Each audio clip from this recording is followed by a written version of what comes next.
The morning light filtered softly through the blue shutters, bathing John and Jennifer Smith's kitchen in a warm amber hue.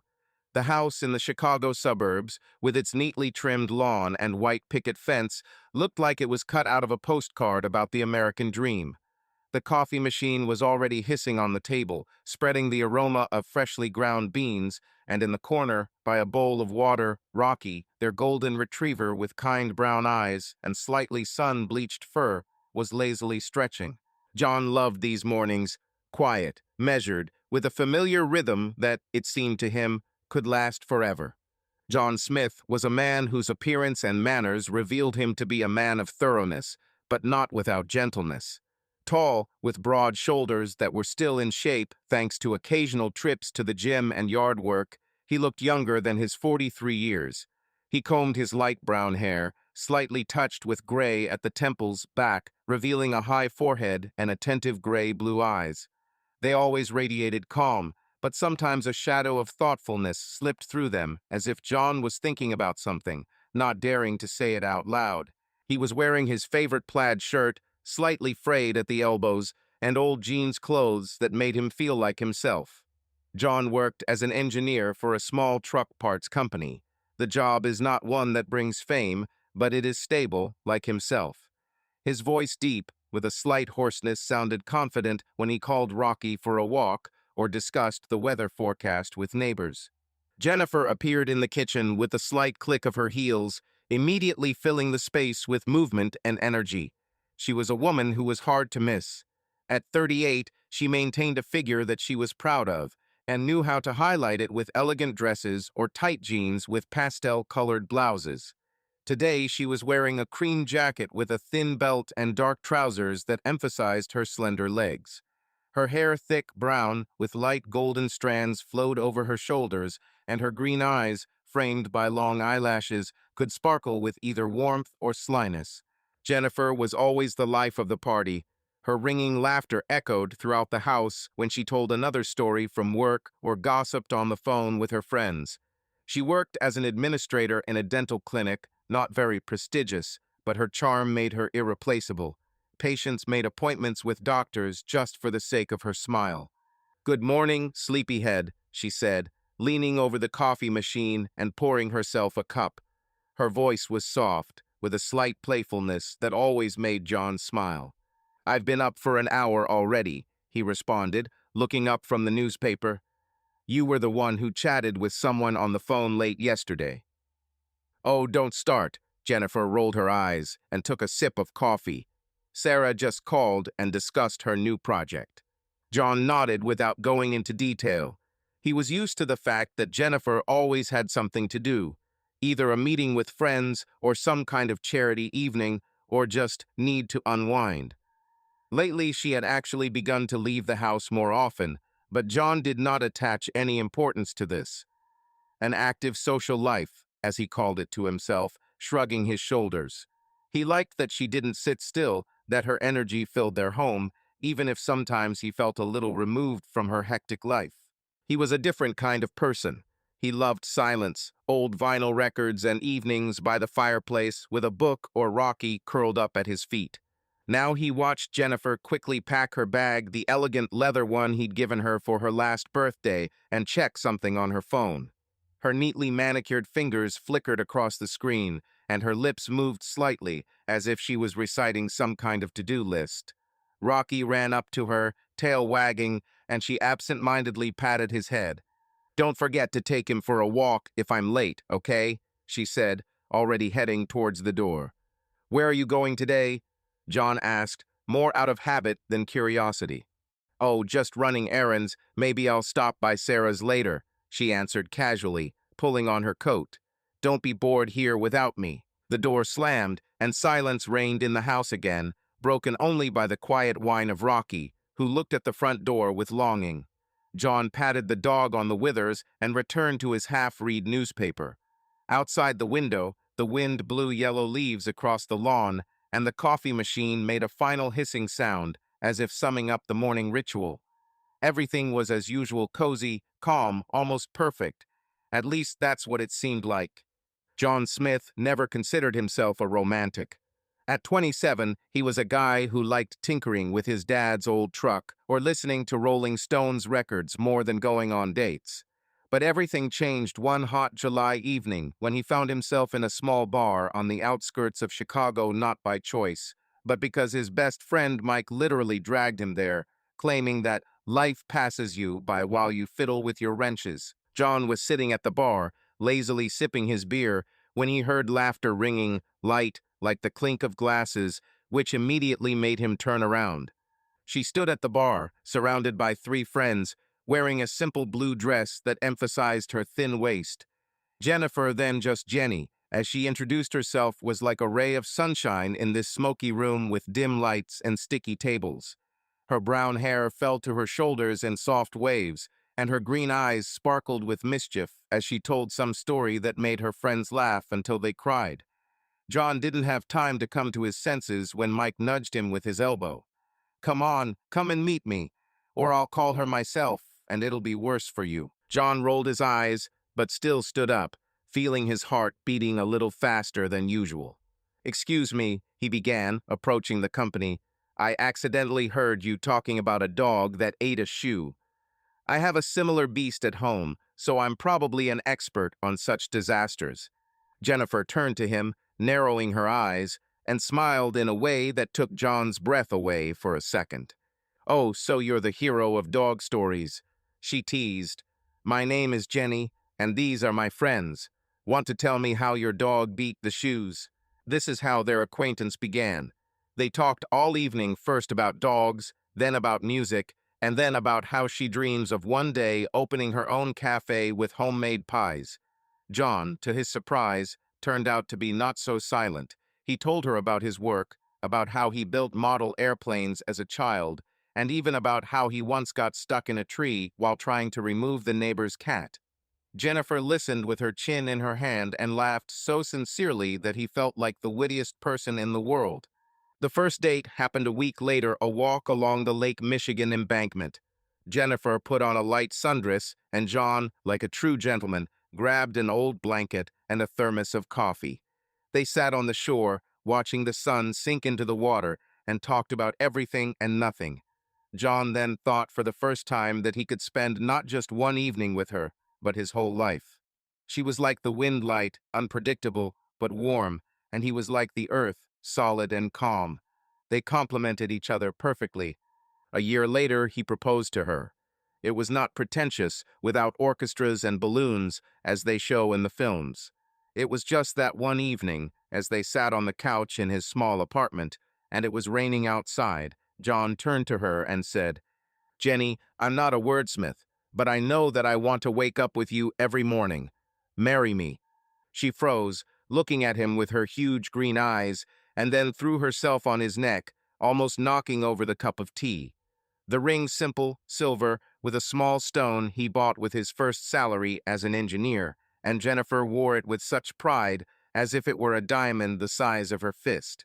The wedding took place in early autumn, in a small garden behind her parents' house. Jennifer wore a white dress with lace sleeves, and John wore a suit, which he had to try on twice to make sure he didn't look like a scarecrow in it. There were few guests, relatives, friends, Mike, who proudly called himself a matchmaker. They danced to an old tape recorder, and Jennifer whispered in his ear, "This is the best day of my life." John then thought that this was his best day too. The first years of marriage were like a dream. They bought a house in the suburbs, the one with the blue shutters, and had Rocky, who became their first child. Jennifer worked in a dental clinic, John worked in a factory, and in the evenings they cooked dinner together or watched old movies. They dreamed about children, about how they would take them to the lake, teach them to ride bicycles, and build snow forts in winter. Jennifer even came up with names, Emma for the girl and Jacob for the boy. John just smiled, imagining how their house would be filled with children's laughter. But fate decided otherwise. 3 years after their wedding, Jennifer began to complain of strange pain and fatigue. At first, they thought it was just stress or overwork, but the doctors insisted on an examination. The diagnosis sounded like a lightning strike: infertility. In the doctor's office, small and sterile white, Jennifer sat motionless, her hands clenched into fists as the doctor explained that her chances of conceiving were slim due to problems with her ovaries. John looked at her and felt like everything was collapsing inside. He wanted to say something encouraging, but the words got stuck in his throat. Jennifer only cried at home. She sat in the kitchen, burying her face in her hands, and her shoulders were shaking from sobs. John knelt down next to her and hugged her, feeling her tears soak his shirt. "I can't give you a family, John," she whispered through her sobs. "I'm broken." "You're not broken," he said firmly, stroking her hair. "You are my family. We don't need children to be happy. There is you, me, Rocky. That's enough." But he knew that this was not entirely true. Jennifer dreamed of motherhood, and this blow shattered something inside her. The following months were difficult. She became quieter, more thoughtful, sometimes withdrawn into herself, looking out the window with a blank expression on her face. John tried to be close. He brought her flowers, offered trips out of town, even tried to learn how to bake her favorite pies, although the first time ended in smoke and laughter. He didn't want her to feel guilty and told her over and over again that he loved her for who she was. One evening, 6 months after his diagnosis, Jennifer suddenly approached him as he read a book by the fireplace. She sat down next to him, put her head on his shoulder, and said quietly, "Thank you for not leaving me. I don't know how I would have coped without you." "I'm not going anywhere, Jenny," he answered, squeezing her hand. "We are together. Always." They really did it. Over time, the pain dulled, and life entered a new direction. Jennifer began to spend more time with her friends, seeking joy in work and small hobbies, and John supported her in everything, rejoicing when her eyes lit up with life again. Their home was left without children's laughter, but there was warmth, love, and quiet understanding in it. At least, then it seemed that this was enough. Friday night at the Smith house started out quietly, like most evenings in their suburban corner of Chicago. Dusk was gathering outside the windows, painting the lawn in soft shades of gray, and the lanterns along the street were already lit, casting golden spots on the asphalt. John sat in the living room, idly changing channels on the TV while Rocky curled up at his feet, snoring lightly. Footage of some old detective flashed on the screen, but John barely followed the plot. His thoughts wandered somewhere between fatigue after the work week and plans for the weekend. Maybe he should go to the lake, he thought, or just tinker in the yard with the lawn mower. Nothing big, just something to shake things up. A noise from the bedroom interrupted his thoughts. Jennifer had been preparing to go out for half an hour, and now the sounds of her steps, interspersed with the clicking of heels and the rustling of fabric, were heard more and more clearly. John tossed the remote onto the couch and turned his head when she finally appeared in the doorway. She was wearing a dress dark blue, with a thin belt and a slightly flared skirt, which she wore infrequently, but always with special confidence. She wore a light gray cardigan over her dress, and a silver pendant, a gift from John for their 5th anniversary, glittered around her neck. Her brown hair was styled in loose curls, and her lips were slightly smeared with red lipstick, making her look like an actress from an old movie, bright but not garish. "Well, how?"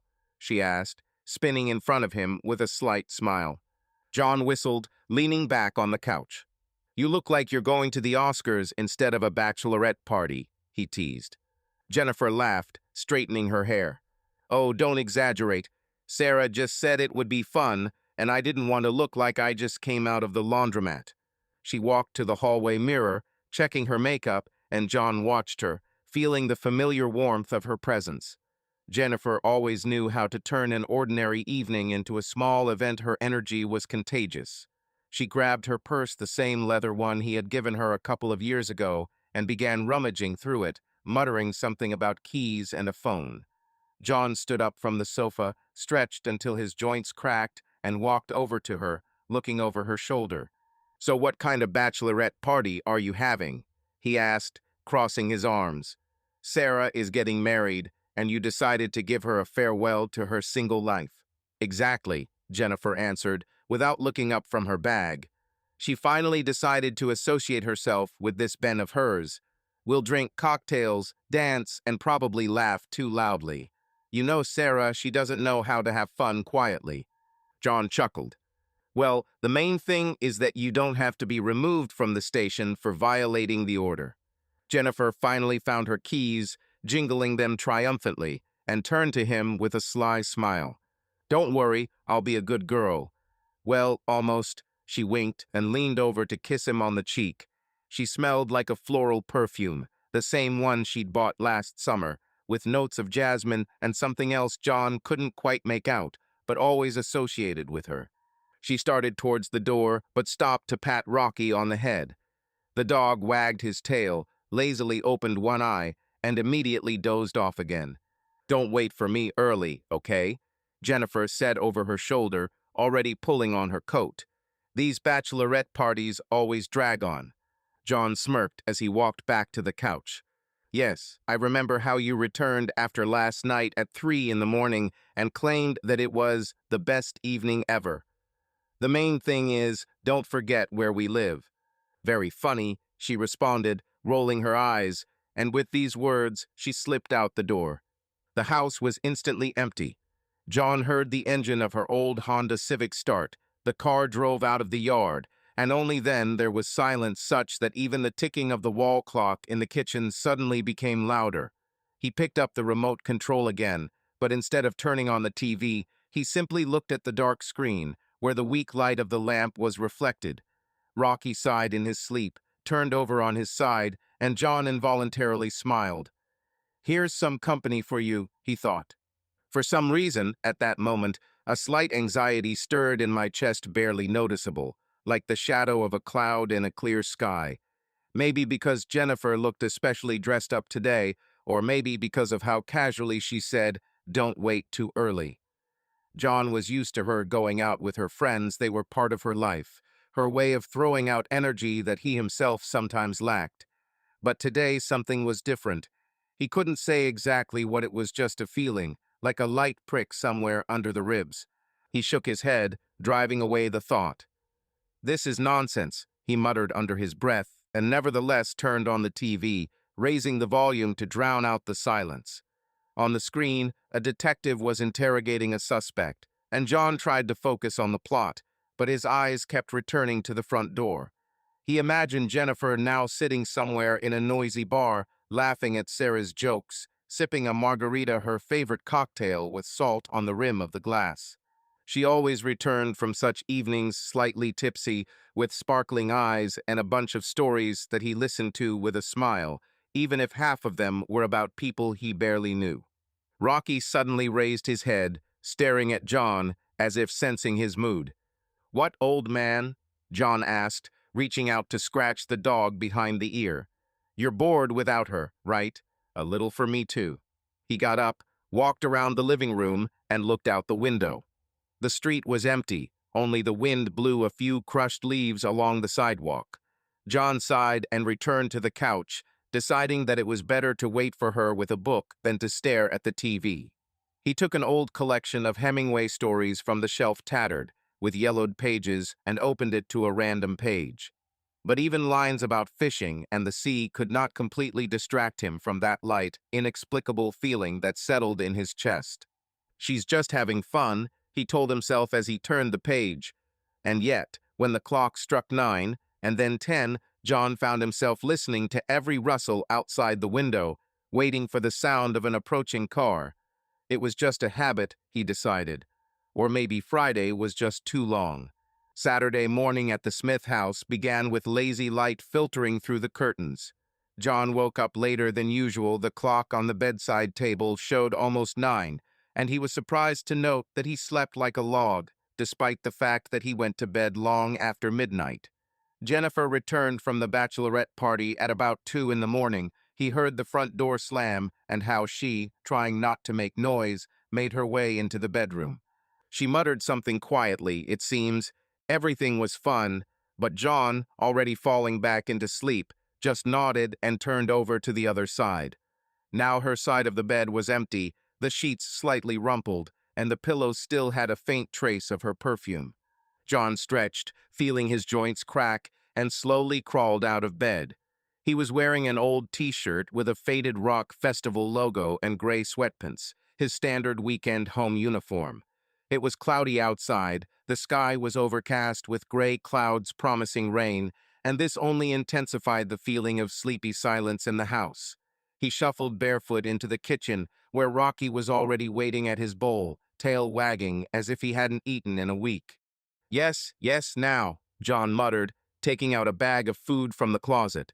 While the dog enthusiastically crunched his breakfast, John turned on the coffee machine and looked out the window. Jennifer's car was parked in the driveway, lightly dusted with fallen leaves, but she herself was nowhere to be seen. She must have already rushed off to run errands, he thought. She often did this on Saturdays, either to the store or to see her friends or just to get some air. As the coffee slowly dripped into the cup, John noticed her coat casually thrown over the back of a chair in the living room, the same black one with a wide collar that she put on yesterday before leaving. He came closer, intending to hang it in the closet. Jennifer always left things anywhere, and this had already become their little household tradition. She throws it away, he cleans it up. The coat was still slightly damp from the dampness of the night, and it smelled of a mixture of her perfume and something else, maybe cigarette smoke from the bar where they hung out yesterday. John picked him up by the shoulders, about to carry him into the hallway, when something fell out of his pocket and flopped softly onto the floor. He bent down and picked up a small piece of paper crumpled, with slightly frayed edges. It was a receipt printed on thin thermal paper, the kind you usually get from motels or small eateries. John frowned, smoothing it with his fingers.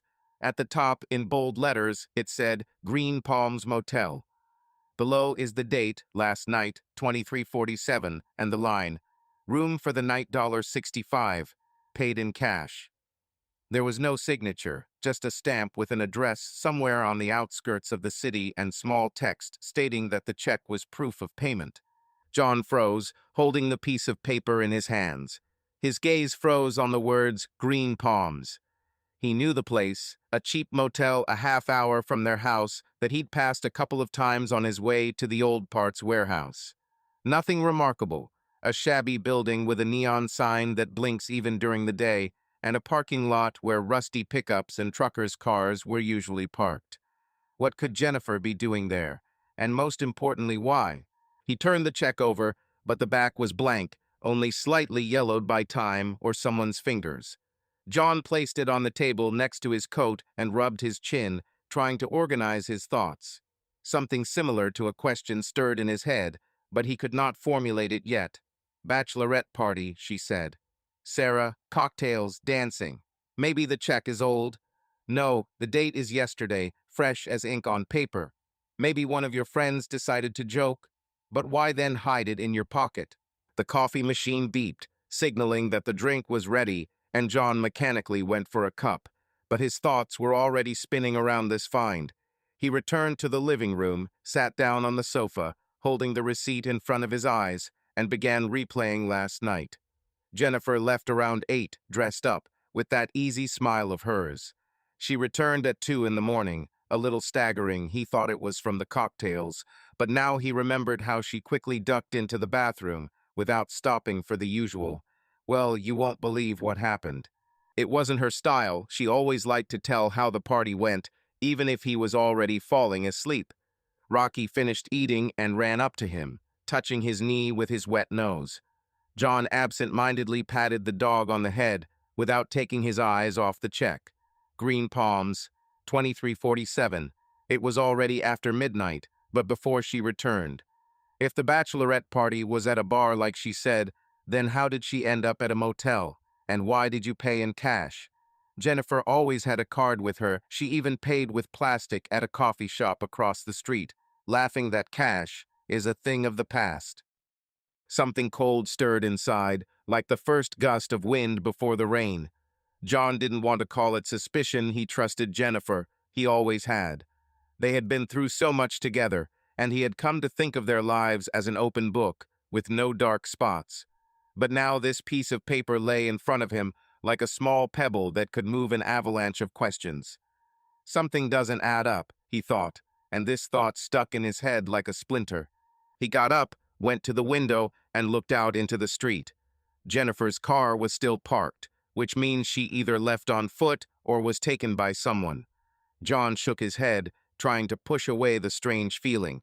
Maybe there is a simple explanation. Maybe she got something mixed up, or maybe the check wasn't hers at all. But for some reason, I couldn't believe it. He returned to the table, took his coat, and carefully hung it in the closet, tucking the check back into his pocket where he had found it. Rocky looked at him with his head cocked to the side as if asking, "What's wrong?" John grinned, but the smile came out crooked. "It's okay, old man," he said to the dog, although he didn't believe it himself. He poured himself some coffee, but the first sip tasted bitter, despite the sugar. The morning went on as usual, and John found himself listening to the sounds outside the door, waiting for Jennifer to return. He needed to hear her voice, her laughter, something that would return everything to its place. But so far only one phrase was spinning in my head. Something doesn't add up. It was late afternoon on Saturday, and John decided that sitting at home with that check in his head was not a good idea. Coffee did not improve his mood, and Rocky, although he tried to entertain him by playing with a tennis ball, could not fill the void that this morning's discovery left. John put the piece of paper in his jeans pocket, put on an old leather jacket, and whistled to the dog. "Come on, old man, let's get some air." He needed to talk to someone, and Mike Williams, his best friend since high school, was the first one who came to mind. Mike lived 10 minutes away, in a small house with a shabby porch and a garage that looked more like a warehouse for old motorcycles than a place for a car. John parked his pickup truck at the curb, let Rocky run around the yard, and knocked on the door. A minute later, it swung open, and Mike appeared on the threshold, short, stocky, with disheveled dark hair and stubble, which he called stylish negligence. He was wearing a washed-out t-shirt with the Harley-Davidson logo and jeans stained with machine oil. "Oh, what people!" Mike grinned, wiping his hands on a rag. "Have you finally decided to get out of your cozy nest?" "Yes, I kind of wanted beer and normal company," John responded, shaking his hand. "Well, come in, I'll buy you a beer, but as for the company, decide for yourself whether I'm normal or not," Mike laughed, stepping aside. The inside smelled of wood, oil, and something fried. Mike had apparently just cooked himself a brunch. The living room was a typical bachelor's room, an old sofa with a sagging seat, a coffee table littered with motorcycle magazines, and a TV quietly blaring sports news. Rocky immediately smelled something interesting and began to explore the corners while Mike took 2 bottles of beer out of the refrigerator. They sat on the couch, clinked glasses, and spent the first few minutes just talking about nonsense. The weather, how Mike broke his bike again, how John was thinking about replacing his lawnmower. But John's thoughts kept returning to the check. He felt it in his pocket, like a tiny weight that was dragging down his entire mood. Finally, after another sip of beer, he decided it was time to lay his cards on the table. "Listen, Mike," he began, putting the bottle on the table, "this is the case. I found something strange this morning." Mike raised an eyebrow, leaning back on the couch. "Strange? Was it like Rocky ate your socks again?" "No, more serious." John reached into his pocket and pulled out a crumpled check, placing it on the table between them. "Here, found it in Jennifer's coat." Mike leaned forward, took the piece of paper with 2 fingers, and examined it carefully. His gaze ran over the lines. Green Palms Motel, yesterday's date, paid in cash. He frowned, turned the check over as if expecting to find something else there, and put it back. "Motel?" he asked, looking at John. "Was it that she went there after work?" "After the bachelorette party," John clarified, and a note of tension involuntarily slipped into his voice. "I went to Sarah's last night and came back at 2 in the morning." And this, judging by the time, was somewhere in the middle of her fun. Mike whistled, rubbing the back of his head. He took a sip of his beer, clearly thinking about what to say. John knew that Mike had always been blunt, but knew how to choose his words when it came to something delicate. They'd been friends for over 20 years, ever since they'd worked together to fix John's broken bike in high school, and during that time Mike had learned to read his mood better than anyone. "Well, a motel is, of course, strange," he began cautiously. "She seemed to be going to a bachelorette party, right? Maybe there is some confusion there." "I thought so too," John nodded, looking at his hands. But the date is yesterday, the time is exact. And cash, she almost never uses it. Mike paused, twirling the bottle in his hands. His face became more serious, and John felt that cold feeling that he had been trying to push away all morning stirring inside again. Listen, I don't want to mind my own business, Mike continued, lowering his voice. But you know Jennifer. She is always on the move, always with these friends of hers, and not only with them. John looked up, catching something in his friend's words that made him wary. What do you mean? He asked, trying to keep his voice even. Mike sighed, clearly not wanting to go deeper, but continued anyway. It's just, she's been chatting a lot lately about all sorts of new acquaintances. There was some guy there at Sarah's party a couple of months ago, David, I think. Brown. A financial advisor, also smooth, with a white-toothed smile. I saw him briefly, he just glowed with charisma. Jennifer mentioned him a couple of times, saying he's an interesting guy, he's fun to be with. John frowned. The name David Brown came to mind. He had actually heard it from Jennifer, but he hadn't paid any attention to it. Some acquaintance from her circle, another life of the party, whom she loved to gather around her. He even saw him once at a barbecue with mutual friends, tall, in an expensive jacket, with a manner of speaking as if every word was an advertisement for himself. John then simply shrugged his shoulders, not his type of people. So what? He asked, although his chest was already beginning to tingle. Nothing special, Mike shrugged, but his tone was too cautious. She just somehow became too animated when she talked about him. And now this check. I'm not saying that there's something wrong here, but it's strange, I agree. John nodded, looking at the check lying on the table. Strange. That word perfectly described the entire morning. He trusted Jennifer, or thought he did, but Mike's words touched something inside him. David Brown. Motel. Cash.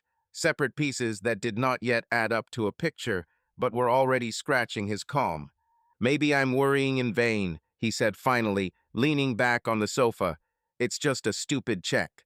Maybe in vain, Mike agreed, but there was doubt in his eyes. Although, if you want to sleep peacefully, ask her. She's your wife, she'll tell you what's what. John chuckled, finishing his beer. Ask. It sounded simple, but somehow he felt that this conversation would not be so easy. Rocky ran up to him, putting his muzzle on his knee, and John scratched the dog behind the ear, trying to distract himself. Mike turned the TV up louder, switching to some motorcycle channel, and they chatted a little more about trifles. But the check remained on the table, like a silent reminder, and John knew that this little thing would not let him go so easily. It was late Saturday when Jennifer finally returned home. John heard her even before she walked in. The sound of tires on gravel, the slam of a car door, and then the light click of heels on the porch. He sat in the living room, leafing through a book that he had never been able to finish reading that day. His thoughts kept returning to the check, which now lay in the kitchen table drawer, hidden under a stack of old bills. Rocky jumped up from the floor and rushed to the door, wagging his tail as if he was greeting a long-awaited guest. John put the book down, rubbed his temples, and stood up from the sofa, feeling the tension building inside him. The door swung open and Jennifer walked in, carrying with her the smell of cold air and the faint scent of her floral perfume. She was wearing the same cream jacket as in the morning, but now with a scarf casually tied around her neck, and in her hands was a paper bag with the logo of the local supermarket. Her hair was slightly disheveled from the wind, and her cheeks were pink, either from the cold or from fast walking. She glanced at John and smiled, but the smile came out tired, almost mechanical. "Hi," she said, setting the bag down and leaning over to pat Rocky on the head. "I thought you were already asleep." "It's still early," John responded, trying to sound casual. "Where were you?" "Oh, on business," she replied, taking off her coat and hanging it on a hook in the hallway. "I popped into the store, I had to buy something." She walked into the kitchen without looking at him and began to unpack the package. A can of soup, a pack of rice, a couple of apples. John followed her, crossing his arms over his chest. He'd been rehearsing this conversation all day, first with Mike, then in his head as he drove home, but now that the moment had come, the words felt as heavy as stones. He didn't want to start a quarrel, but he couldn't remain silent any longer. The check burned him from the inside, demanding an answer. "Jenny," he began, leaning against the door frame, "I found something in your coat this morning." She froze for a second without turning around, continuing to take out the groceries. Her fingers trembled slightly as she placed the jar on the countertop, but her voice remained level. "What did you find?" she asked, finally turning to him. There was a flicker of curiosity in her green eyes, but nothing more. John took a step towards the desk, opened a drawer, and took out a check, holding it between his thumb and forefinger. He handed the piece of paper to her, observing her reaction. "This, Green Palms Motel. Last night, it was almost midnight. Paid in cash." Jennifer looked at the check, then at John, and her face lost color for a moment. She quickly looked away, as if the piece of paper might bite her, and put her hands on the table, leaning on them, as if she suddenly needed support. Silence hung between them, thick and heavy, broken only by the quiet whimpering of Rocky, who was still spinning at her feet. "Well?" John pushed when the silence dragged on. "What is this?" Jennifer stood up straight, crossed her arms, and looked at him with a cold clarity he hadn't expected. Her lips pressed into a thin line, and steel appeared in her voice. "I don't know what you're talking about, John," she said dryly. "This is some kind of mistake." He blinked, not immediately finding what to answer. Error? It was the first thing that came to his mind in the morning, but now, looking at her face at that strange mixture of panic and anger hidden behind a cold mask, he felt doubts begin to grow. "Error?" he asked, trying not to raise his voice. "Jenny, this is your pocket. The date is yesterday. You went to a bachelorette party, and here's a check from the motel. How can this be a mistake?" She turned away, going back to her groceries, but her movements became abrupt, almost mechanical. John noticed how her fingers squeezed the apple a little tighter than necessary before she placed it on the table. "Maybe someone put it there," she said over her shoulder, "or I took it by accident. I was with the girls. A lot of things were happening there. I don't know, John, and I don't want to think about it." He stepped closer, feeling something hot boiling inside. Her tone, that cold, distant tone, was unfamiliar to him. Jennifer could be emotional, she could flare up or laugh, but he did not expect such evasiveness from her. "Accidentally," he repeated, not hiding his skepticism. "Are you saying that you accidentally ended up at a motel at midnight and paid cash for a room?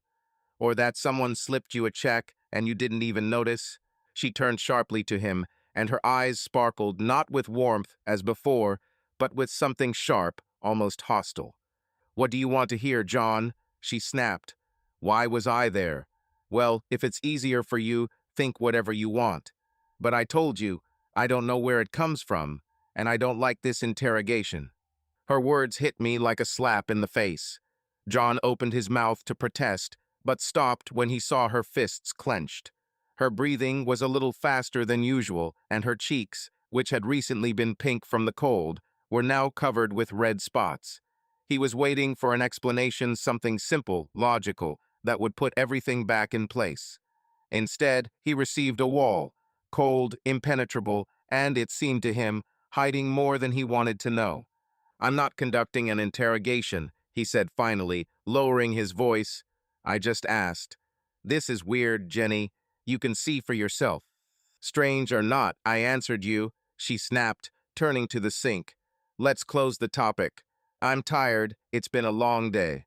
She turned on the water, beginning to wash her hands, and the sound of the stream filled the kitchen, cutting him off from her even more. John stood looking at her back, tense, motionless, and felt a lump growing in his chest. Her answer did not reassure him. On the contrary, it only strengthened what had been stirring inside since the morning. This was not like her, not like the Jennifer he knew, not like the one who had laughed with him at the lake or cried on his shoulder years ago. He placed the check back in the drawer, closed it with a soft click, and walked out of the kitchen. Rocky trotted after him, as if sensing that his owner needed support. John sank onto the sofa, staring at the dark TV screen. Her voice cold, evasive, and Mike's words about strange behavior were spinning in my head. He didn't want to suspect her, but now he couldn't get rid of the feeling that a crack had appeared between them, thin as a hair, but already noticeable. Sunday morning was quiet at the Smith house, but it was far from quiet for John. He woke up early, before dawn, and lay in the dark for a long time, looking at the ceiling. Sleep did not come. Thoughts about yesterday's conversation with Jennifer were spinning in my head like a broken record. Her cold, evasive answer, "I don't know what you're talking about," ringed in his ears, and the more he thought about it, the more he felt that she was hiding something. He didn't want to believe the worst, but her reaction left too many questions that he couldn't find answers to by simply sitting back. Jennifer was still asleep, curled up under the covers on her side of the bed. Her breathing was even, calm, as if yesterday's argument had disappeared for her without a trace. John carefully climbed out of bed, trying not to break the floorboards, and went downstairs. Rocky was already waiting at the kitchen door, tail wagging, and John silently poured food for him while the coffee machine hissed, filling the air with its familiar aroma. But today even this did not bring comfort. He sat down at the table, clutching a hot cup, and stared at the drawer where the check lay. Green Palms Motel, 2347. This gave him no rest. He could no longer pretend that everything was fine. Jennifer made it clear that he would not hear the truth from her, at least not now. Her words, her look, her sharp refusal to speak, it was all like a wall behind which something was hiding.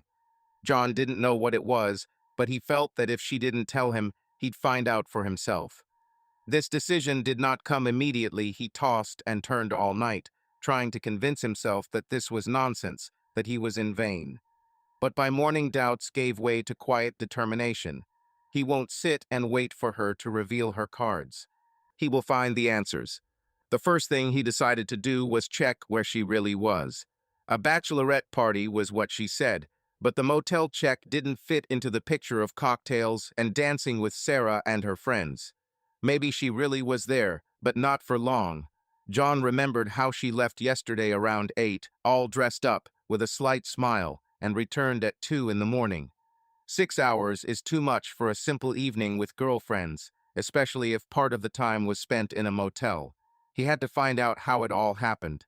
He stood up, quietly walked to the closet in the hallway, and took out her coat. He already took the check, but what if there was something else left there?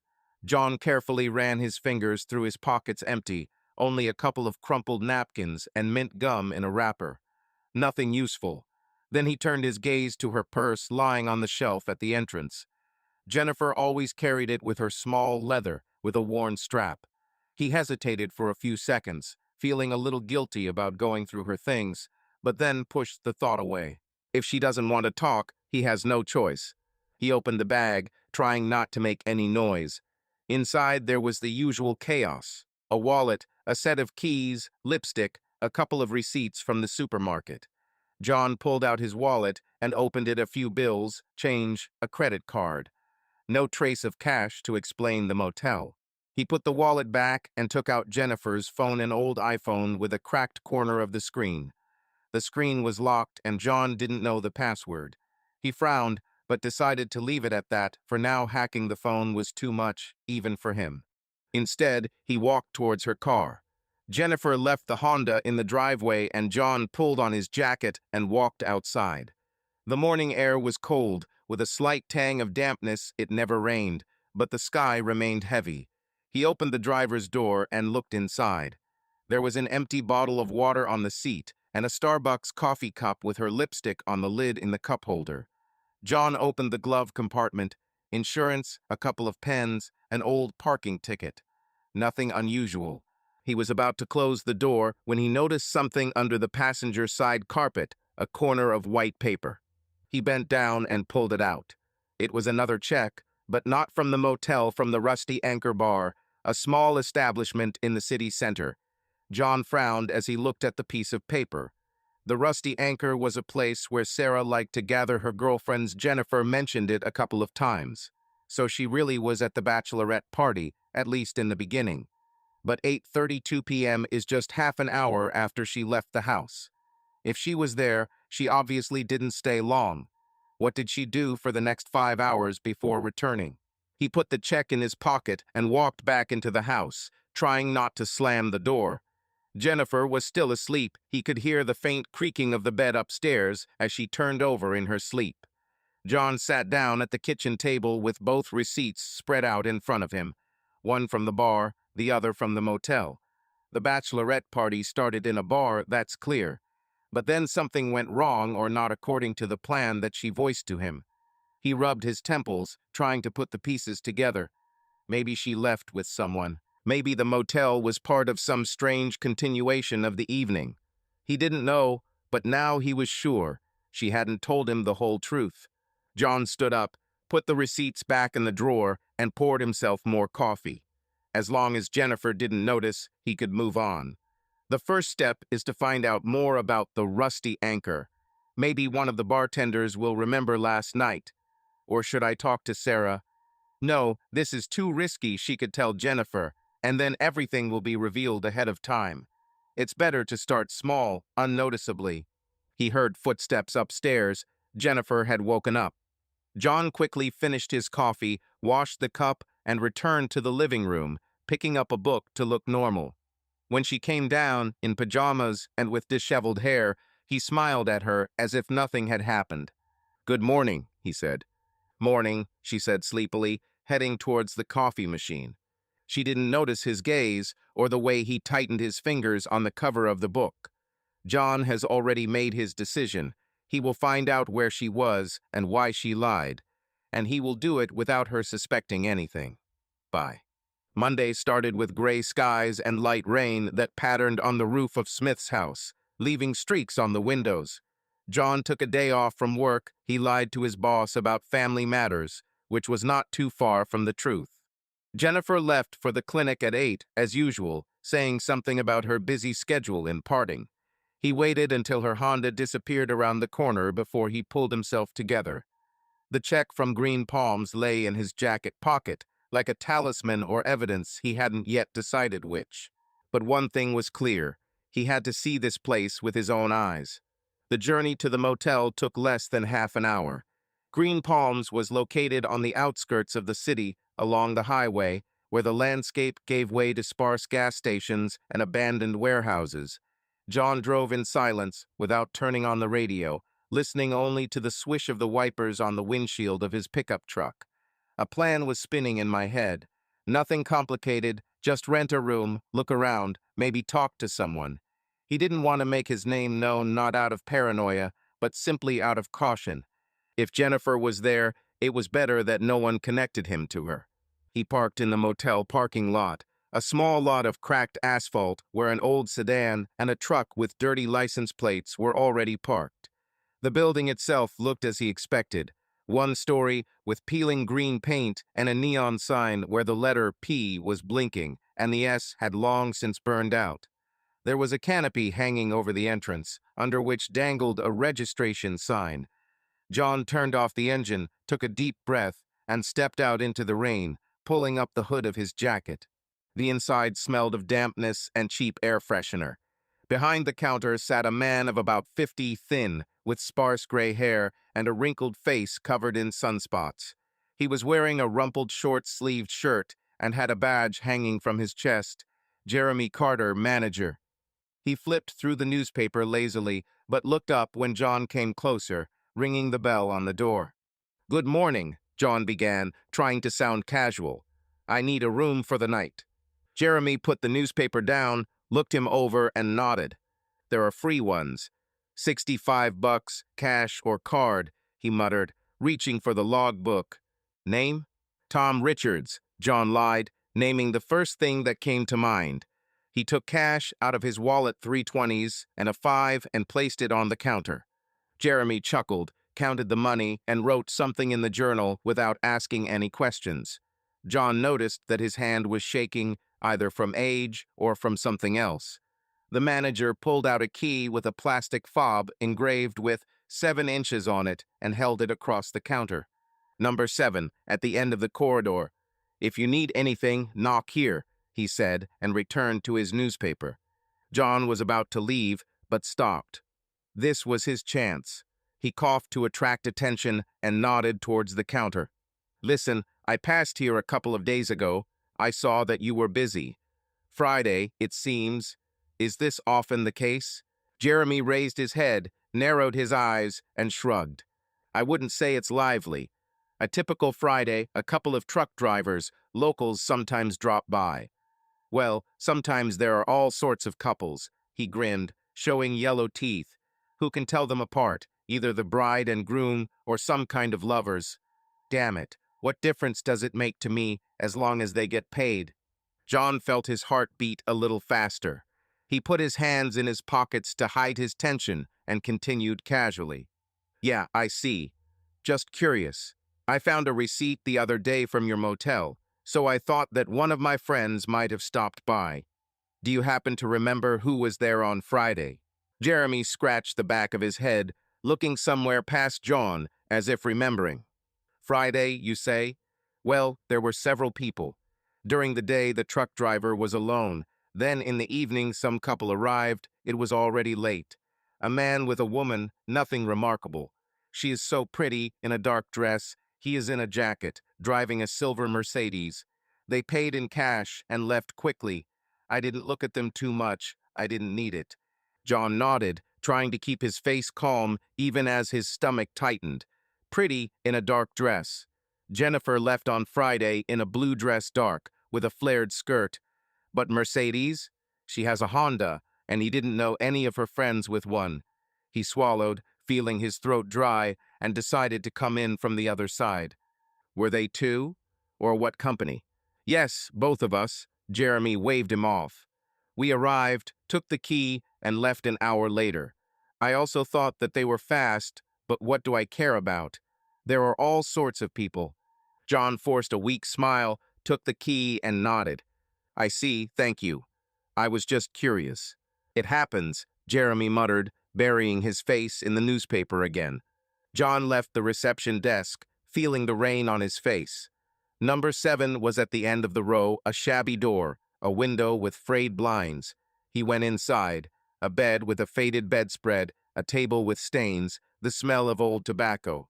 He did not intend to spend the night here. He rented a room just for show, so as not to arouse suspicion.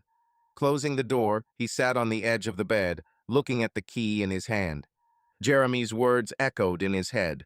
Pair, nice woman in a dark dress. Silver Mercedes. It could have been a coincidence the motel was not empty, and anyone could have moved in on Friday. But the time coincided with the check 2347, almost midnight. And cash. Jennifer rarely used them, but that's how the check cleared. John rubbed his face with his hands, trying to put the pieces together. She was at the bachelorette party. The receipt from the Rusty Anchor confirmed it, but not for long. And then, with someone in a motel. He stood up, went to the window, and looked out into the parking lot. The rain intensified, blurring the outlines of the cars. John didn't know what to think. Jeremy's description was too general to be sure, but accurate enough to stick. He needed something concrete that would either clear up the questions or give him a reason to dig further. For now, he felt only a vague uneasiness, like a shadow that grows with every step. He threw the key on the table and left, deciding not to linger. Jeremy didn't even look up when John walked past the register. Getting into the pickup truck, he started the engine, but didn't drive right away. He just sat there, looking at the flashing sign. He took action, and there was no turning back. Tuesday was cold and windy, with low clouds hanging over the Chicago suburbs like a heavy blanket. John spent the morning at home, pretending that everything was as usual. He made coffee, fed Rocky, even leafed through the newspaper, although the letters blurred before his eyes. After his visit to Green Palms, he couldn't shake the feeling that he was missing out on something important. Jeremy Carter's words about a pretty woman in a dark dress and a silver Mercedes stuck in my head like a thorn. He needed more than vague descriptions. And when Jennifer announced at breakfast that she was going to lunch with a friend, John decided that this was his chance. She came out of the bedroom around noon, dressed up, but not too much. Black jeans, a light sweater, over which she threw a coat. Her hair was pulled back into a messy bun, and a small smile played on her lips as she pecked John on the cheek. "Don't be bored here without me," she said, picking up her purse. "I'll probably be back for dinner." "Yeah," John nodded, holding a cup of cold coffee in his hands. "Say hi to your friend." He waited until her Honda pulled out of the yard before he grabbed his jacket. Rocky looked at him sadly, but John said to him, "Stay at home, old man. I'll be there soon." He started the pickup, waited a minute for Jennifer to pull away, and then followed, keeping his distance. His heart was beating a little faster than usual. He felt both stupid and determined. Spying on your own wife? A week ago, he would have laughed at the idea. But now, after the check, after her evasiveness, he had no choice. Jennifer turned onto the main road, heading towards the center. John was 2 cars behind, trying not to lose sight of her, but not to get too close. Hero Honda moved confidently. She clearly knew the route. He expected her to head towards some cafe or restaurant, where Sarah or another friend could be waiting for her with a glass of wine and salad. But after 15 minutes, it became clear that the route was different. She passed the center, drove past the shopping district, and turned onto the highway, the same one that led to Green Palms. John gripped the steering wheel tighter, feeling his throat go dry. Motel? Again. He didn't want to believe that this was possible, but her car was confidently moving in that direction. The rain had long stopped, and now the sun was breaking through the clouds, reflecting off the wet asphalt. He kept his distance until a familiar sign with a flashing P appeared ahead. Jennifer slowed down, turned into the motel parking lot, and stopped at the far end, next to a silver Mercedes Shiny, with tinted windows and chrome wheels. John parked across the street at a gas station, where he could see the motel without being noticed. He turned off the engine and watched Jennifer get out of the car. She straightened her hair, looked around quickly, almost imperceptibly, and headed towards one of the rooms, knocking on the door. John squinted, trying to make out details, but the distance was too great. The door opened, someone let her in, and she disappeared. He turned his gaze to the Mercedes, silver, just like in Jeremy's story. Coincidence or not? He took out his phone and took a photo of the car, zooming in to catch the license plate. IL 7KX 492. His hands shook slightly as he took the photo, but he forced himself to concentrate. He didn't just need a suspicious Mercedes, he needed to know whose it was. And then Harry Davis came to his mind, an old friend of the family, a police lieutenant, with whom he had crossed paths a couple of times at Mike's barbecue. Harry was a little grouchy, but reliable, and John knew he wouldn't mind a little favor. He dialed the number, trying to keep his voice level. Harry answered after the third ring. The noise of the station could be heard in the background voices, ringing phones. "John Smith." Harry boomed. "Why are you calling? Have you finally decided to go to the police?" "No, Harry," John grinned, although the laugh came out forced. "I just need help. Can you get the car number?" Purely out of curiosity. "Curiosity, then?" Harry chuckled. "Okay, come on. What do you have there?" John dictated the number, feeling his pulse pounding in his temples. Harry fell silent, apparently taking notes, and then said, "Wait a couple of minutes. I'll check the base. But you'll tell me later why you need this, okay?" We agreed. John nodded, although he knew that he was unlikely to tell the whole truth. While Harry was busy with the base, John kept his eyes on the motel. Jennifer was still inside 10 minutes past, but the door did not open. He tried to imagine what she was doing there. Lunch with a friend? At a motel? It sounded ridiculous. He remembered the check from the Rusty Anchor. She was at the bachelorette party for a short time, and then she ended up at Green Palms. Now it's a motel again, and this Mercedes. The pieces came together, but the picture remained cloudy. The phone vibrated, and Harry's voice brought him back to reality. "I found your number," said the lieutenant. "The car is registered to a certain David Brown, address in downtown Chicago, works as a financial advisor. There are no red flags, no fines, no thefts. An ordinary clean citizen. Is that all you need?" "Yes, Harry, thank you," John replied, trying not to show his tension. "The duty is mine." "Make sure you don't get involved in anything stupid," Harry muttered and hung up. David Brown. The name hit like a hammer. John heard it from Mike, a smooth guy with a white smile, as he said. Jennifer mentioned him a couple of times in passing as one of her new acquaintances, and now his Mercedes is parked outside the motel where she went instead of lunch with a friend. John clenched the phone until his knuckles turned white. It could have been a coincidence. It could. But he no longer believed in coincidences. He looked at the door of the room, expecting her to come out, but nothing happened. Another 20 minutes passed before Jennifer finally appeared.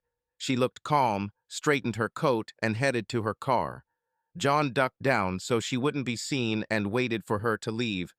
The Mercedes remained where it was. Whoever was inside the room was in no hurry to leave. John started the engine and drove home, feeling everything boiling inside. David Brown, green palms, lies about lunch. He didn't know what it meant, but now he had a name, and it was more than yesterday. The morning began with a bang. Rocky, chasing his tail in the living room, knocked over an old floor lamp, which fell to the floor with a pitiful ringing sound. John, sitting at the kitchen table with a mug of cold tea, flinched and cursed under his breath. The lamp shattered into pieces, and the dog, guiltily laying down his ears, stared at him with the expression, "I have nothing to do with this." It was almost comical if not for the storm in John's head, which had not subsided since yesterday. He stood up, brushed the pieces into a dustpan, and threw them in the trash, but his thoughts about the motel, the Mercedes, and David Brown were still there. Rocky nuzzled his knee as if apologizing, and John involuntarily smiled, patting the dog on the head. "At least you won't let me down," he muttered. But the smile quickly faded. After spying on Jennifer, he realized that passive surveillance no longer worked. She lied about the lunch, about the bachelorette party, maybe about something else. Her evasiveness, her cold look on Saturday when he showed the check, now seemed not just an oddity, but a signal. John didn't want to become paranoid, but he didn't want to sit idly by while she fooled him either. He needed facts, not speculation, and he decided to act truly, with calculation, like an engineer accustomed to repairing mechanisms and not breaking them. The first thing he did was order a GPS tracker.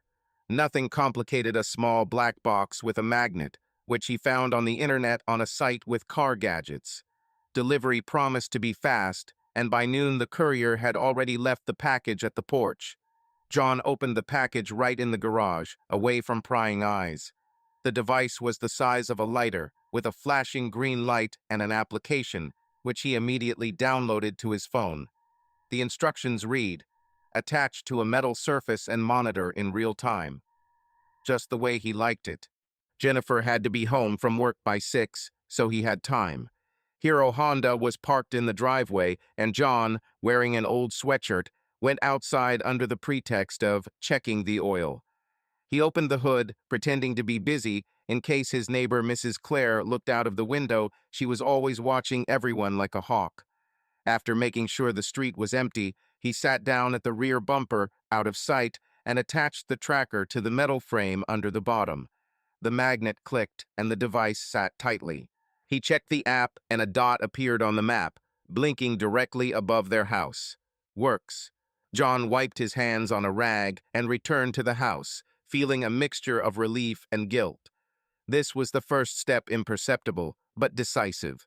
Now he could know where she was going without repeating yesterday's surveillance, which almost ended in failure.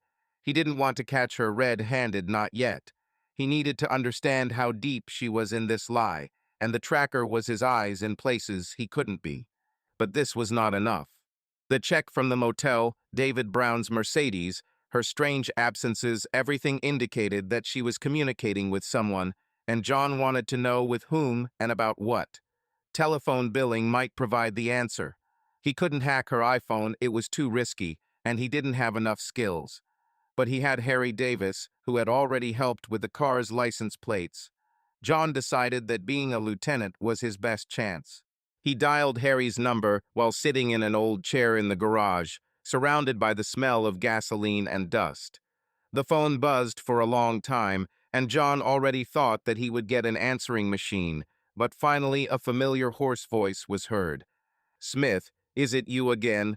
What now you've got your heart set on a detective? Hi, Harry, John began, trying to sound casual.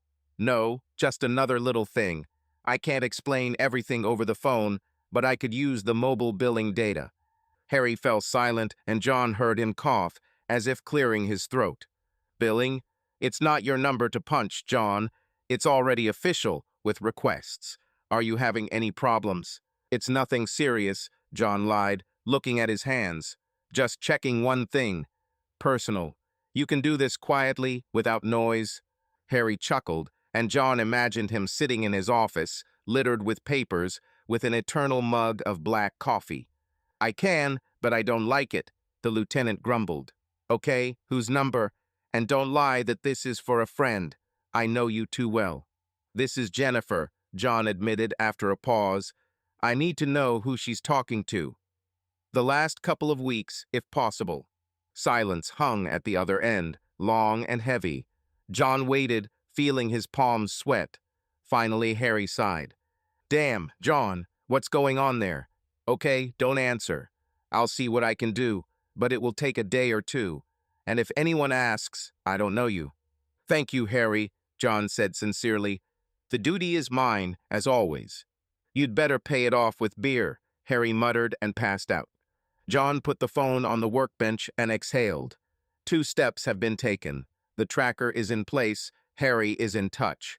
Jennifer won't notice anything. She's never crawled under a car, and she's only gone into the garage to get a garden hose. He put the box from the device in the trash can, burying it under old newspapers, and returned to the house. Rocky met him at the door, nuzzling his hand, and John sat down to scratch the dog behind the ear. It's okay, old man, he said quietly, although he didn't believe it himself. He looked at his watch. There were a couple of hours left before she returned.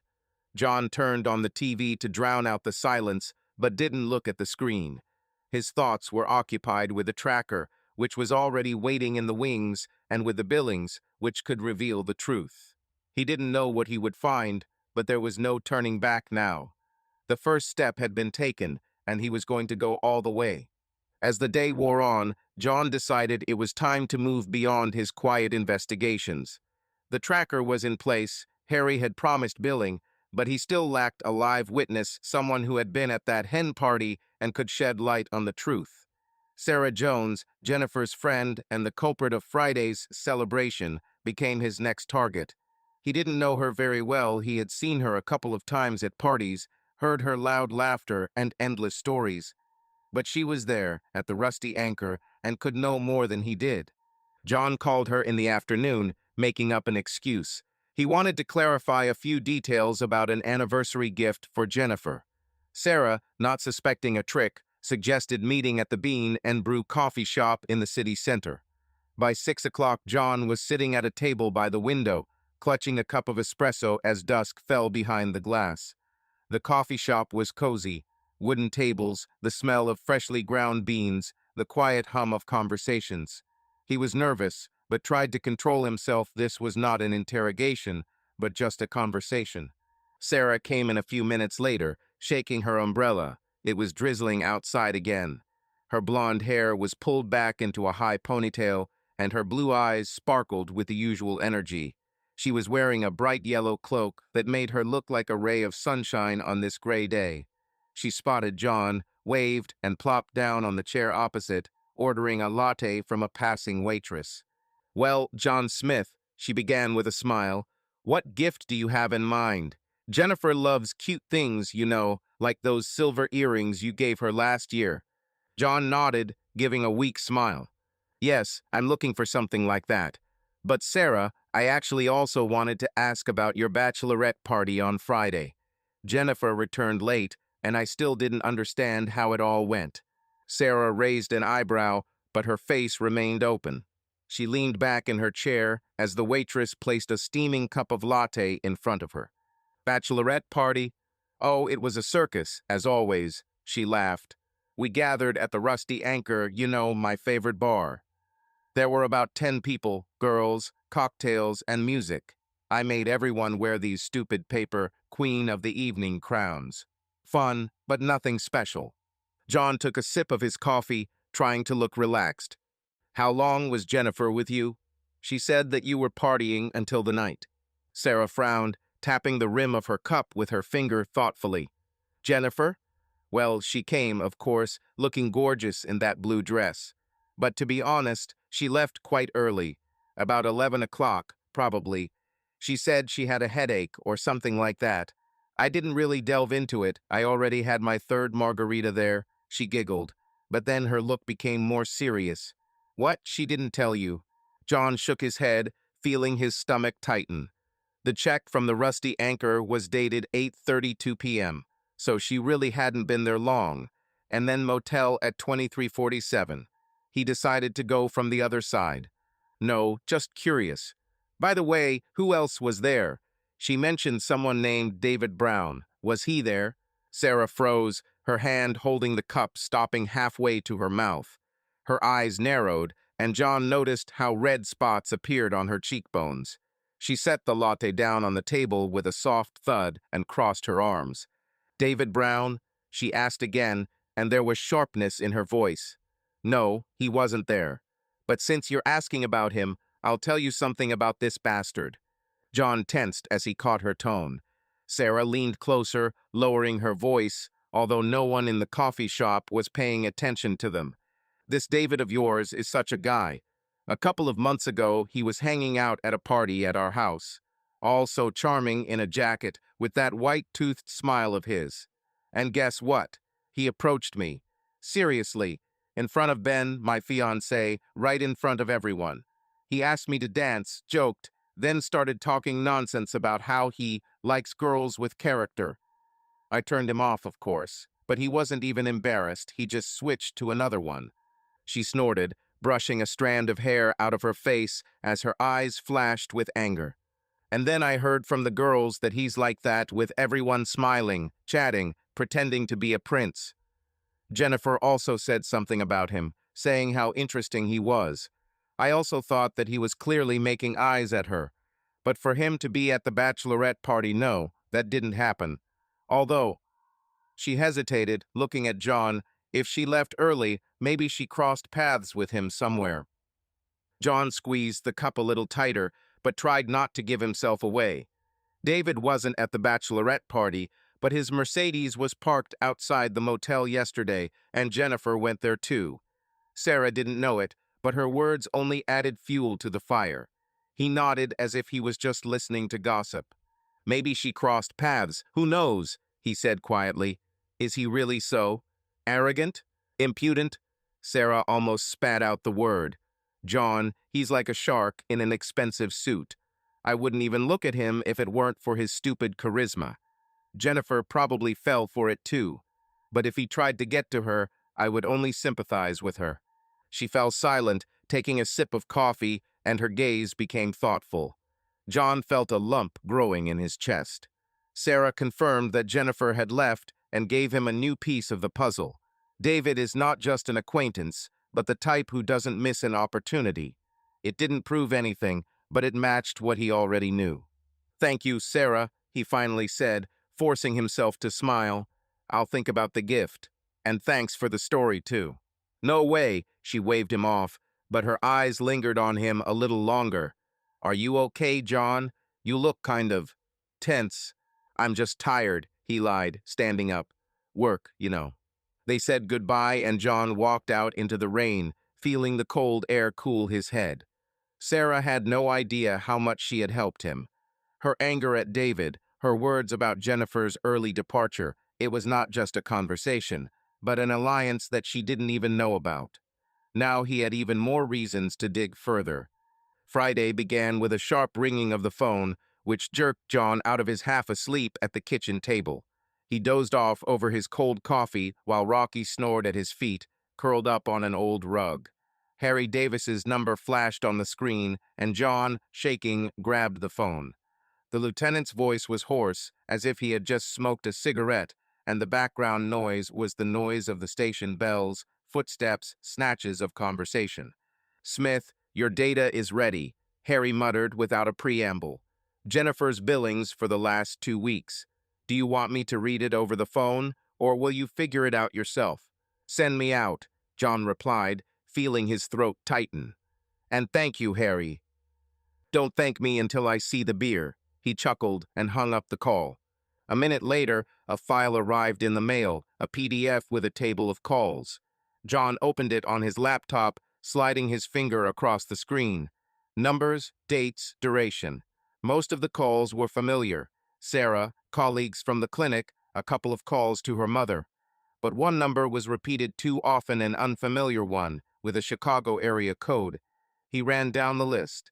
5 calls this week, then 8, and yesterday a long conversation at 11:14 p.m., almost 40 minutes. John swallowed, remembering last night. Jennifer said she was going to see a friend, returned late, and went to bed smiling as if nothing had happened. He picked up his phone and opened the GPS tracker app he had attached to her car. The map loaded slowly, but the dot was flashing clearly. Green Palms Motel. Yesterday, 10:50, 11:45 p.m., she was there while he sat at home with Rocky, leafing through an old truck magazine. And this call is right after the motel. John entered the number from his billing into the search engine, but found nothing, only confirmation that he was registered in Chicago. David Brown, he thought. Who else? The day passed in a kind of fog.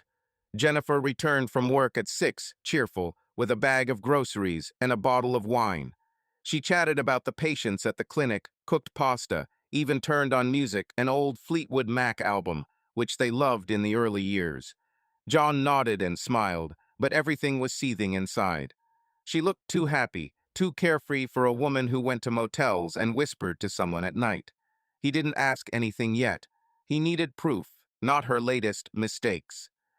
Night fell quietly on the house. Only the wind whistled outside the windows, driving leaves across the lawn. John got into bed around midnight, pretending to be asleep as Jennifer turned off the light and curled up next to him. Her breathing was even, but he could not sleep. His thoughts were buzzing like a swarm of bees. He lay staring into the darkness until the clock showed 2 o'clock in the morning, and then he heard a faint rustling coming from below. At first he thought it was Rocky fiddling around in the kitchen, but the dog was sleeping in the living room, snoring by the sofa. The sound was repeated, the creaking of floorboards, a muffled knock, as if someone was moving carefully. John tensed, listening. It was coming from the basement, an old, dusty place where they rarely went except to get tools or boxes of junk. He sat up slowly, trying not to wake Jennifer, but her side of the bed was empty. When did she get up? My heart began to pound. He pulled on a t-shirt, silently crawled off the bed, and crept to the bedroom door. A weak light made its way from under the door into the corridor, dim, like from a flashlight. John stepped towards the stairs, holding the railing, and heard voices, quiet, muffled, but clearly hers. Jennifer, and another one, short, masculine, with a slight laugh. David. He froze, feeling the blood rush to his temples. Basement. In his own home. He took a step down, but the floorboard creaked under his foot, and the voices immediately fell silent. John stopped, holding his breath. A second later, a rustling sound was heard, fast, hurried, as if someone was about to leave. He rushed to the stairs to the basement, but it was too late. A door slammed somewhere below, and there was silence.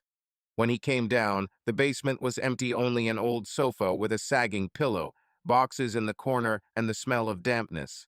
The back door leading into the courtyard was ajar, and on the floor lay a piece of paper, empty, without inscriptions. Jennifer rose from the basement a minute later, in a robe, with a sleepy face. "John, why aren't you sleeping?" she asked, yawning. "I was trying to get some water, but I stumbled here in the dark." "In the basement," he clarified, looking into her eyes.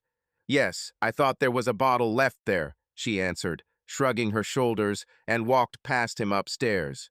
He didn't believe a word of it.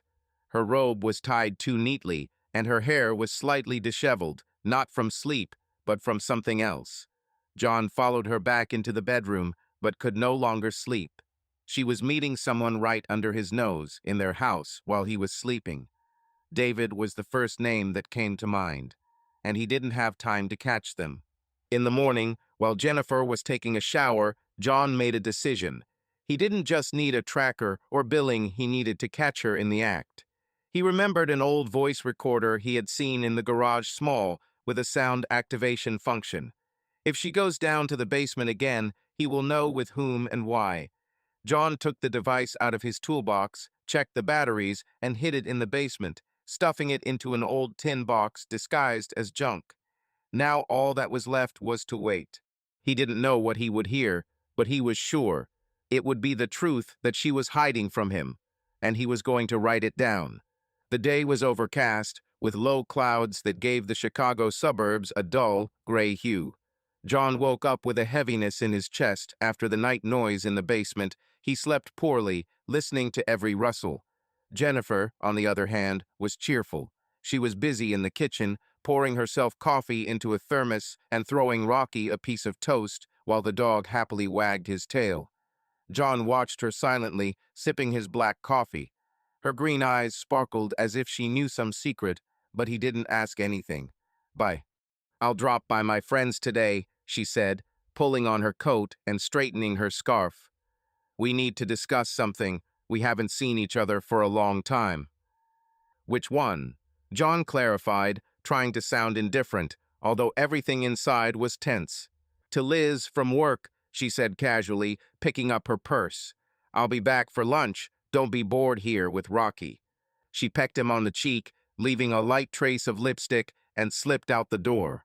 John waited until her Honda pulled away and opened the GPS tracker app on his phone. The dot flashed on the map, moving away from the house, but instead of turning towards the area where Lisa lived, the colleague from the clinic that Jennifer sometimes mentioned, the car headed towards the highway.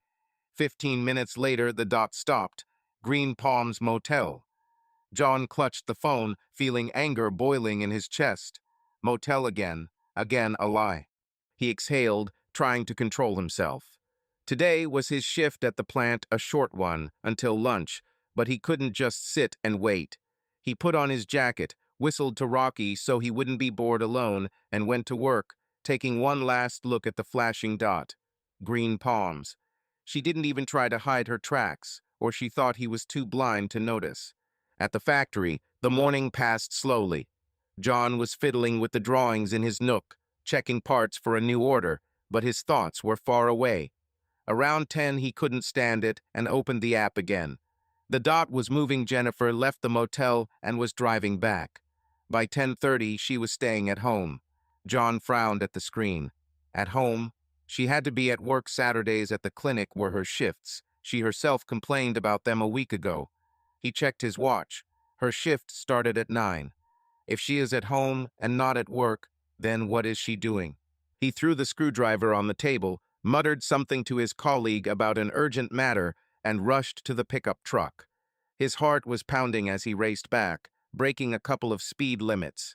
The road, usually calm, seemed endless. Every traffic light, every car ahead drove him crazy. He didn't know what he would find, but her lies about her friend, the motel, and now this at home instead of work added up to a picture that made him sick. When he turned onto their street, the Honda was parked in the driveway as if nothing had happened. The windows of the house were dark, the curtains were drawn, but the smoke from the chimney suggested that someone was inside. John parked across the street, out of the driveway, and turned off the engine. His hand shook as he looked at the house, their house, which suddenly became a stranger. She should have been at work. She said she was going to see a friend, but the GPS showed a motel, and now she's home. What is she hiding? He got out of the car, quietly closing the door, and moved towards the porch. The key turned in the lock with a slight click, and John stepped inside, listening. The silence was thick, only the faint hum of the refrigerator coming from the kitchen. Rocky didn't run out to meet him. It's strange. Usually the dog would have already been spinning at his feet. John took a step forward, feeling the floorboards creak under his boots, and stopped. John stood in the hallway, listening to the silence of the house, which seemed too dense, almost tangible. The door behind him remained ajar, letting in the cold wind from the street, but he did not notice it. His gaze slid over familiar things: Jennifer's coat rack, a pair of her shoes by the threshold, Rocky's bowl in the corner of the kitchen. Where is the dog? Normally, the golden retriever would already be running towards him, tail wagging, but now even his usual whining could not be heard. John stepped forward, feeling his heart pounding in his chest, and called quietly, "Denny?" There was no answer. He walked through the living room. The TV was turned off. The sofa was empty. The pillows were neatly stacked, as if no one was sitting there. The kitchen was also lifeless. Her mug with half-drunk coffee stood on the table, and a napkin lay crumpled into a ball next to it. John climbed the stairs to the bedroom, the floorboards creaking, but there was no one there either. The bed was made. Her robe was thrown over the back of the chair. The house seemed abandoned, but her car was parked outside, and the smoke from the chimney hinted that someone was there. Where is she? He paused on the top step, listening, and then a sound reached him, weak, muffled, as if from afar. A rustling sound, and then a low groan, barely perceptible, but distinct. John tensed, turning his head. The sound came from below, from the basement. He remembered that night: footsteps, voices, the slam of the door. Really again. His feet carried him down, through the living room, to the narrow stairs leading to the basement. Each step sounded in his ears like a hammer blow, but he tried to move quietly, holding onto the railing with cold fingers. Having gone down a couple of steps, he stopped. The sounds became louder, rhythmic breathing mixed with quiet sobs and the rustling of fabric. John felt the blood rush to his head and a lump form in his throat. He knew this basement, the old sofa, the boxes of junk, the dim light bulb that they rarely turned on. The door below was ajar, and a faint light came through the crack, dim, like from a flashlight or telephone. He took another step, trying not to breathe, and the sounds turned into something that made his stomach clench.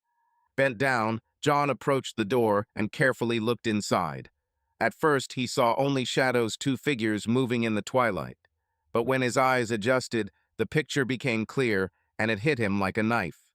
His Jennifer stood with her back to the wall, her jeans pulled down to her ankles and her blouse pulled up. Her hair was disheveled, and her face was distorted by a mixture of pleasure and tension.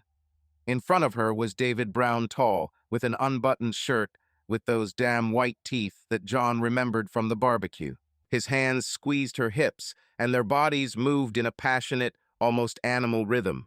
They had sex right here, in his house, on an old sofa, among dusty boxes. John froze, feeling the world crumble beneath his feet. Her moans low, hoarse mixed with his heavy breathing, and their movements were so coordinated, as if this was not the first time. David whispered something in her ear. She responded with a quiet laugh, and this sound, her laughter, cut John the most. He wanted to burst in, scream, smash everything around him, but instead his hand went to his pocket. Telephone. He pulled it out, his fingers shaking, but he opened the camera and pressed record, aiming the lens through the slit. The phone screen caught them in the frame, her naked legs wrapped around his waist, his hands pulling her closer, their faces hers with closed eyes, his with a crooked grin. The sound was also recorded: her screams, his growls, the creaking of the sofa under their weight. John stood motionless, feeling like everything inside was being torn apart. This was not some random betrayal, it was passion, alive, real, right under his roof. He recorded every second, every movement, while his heart was beating so loudly that he was afraid they would hear. Jennifer arched, pressing herself against David, and whispered something John couldn't understand the words, but her voice was full of desire. David responded with a rough laugh, picking up the pace, and the couch creaked even louder. John gripped the phone tighter, feeling his nails dig into his palm. He didn't know how long this scene lasted. The minutes seemed like hours. But he continued filming until there was nothing left in his head but pain and cold, crystal clarity. It was true. His wife and that bastard. Here, now. He stepped back, silent as a shadow, and walked up the stairs, still holding the phone. At the top, he turned off the recording, saving the video, and leaned against the wall, trying to breathe. Rocky was found in the kitchen, sleeping by the bowl, as if he hadn't heard anything.